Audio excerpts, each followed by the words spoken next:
welcome back to my kitchen. Today I'm going to be sharing with you a quick and easy recipe that I like to do with a couple of Trader Joe's favorites.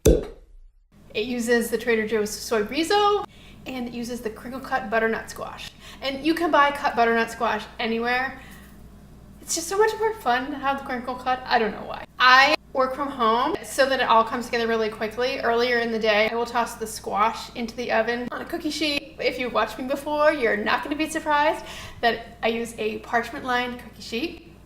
Just put it in for, I think it's about 15 minutes at about 400 degrees. And then once it's done, I just let it cool, take it out, put it back in the fridge until I'm ready to heat it all up together. I use a lot of variations of this dish. Also done a video where I do a very similar cooking process with the Trader Joe's sweet potato ribbons and then like a breakfast sausage type of sausage. Really easy way of making it. It's basically like kind of a stir fry, but it all comes together really easily and it's delicious. So let's get cooking. First, I brown the soy chorizo.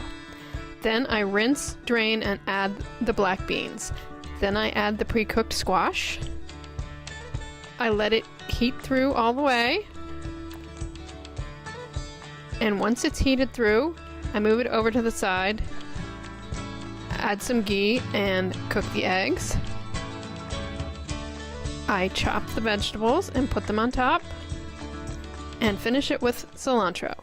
If you're new to my channel, click subscribe below. See you tomorrow!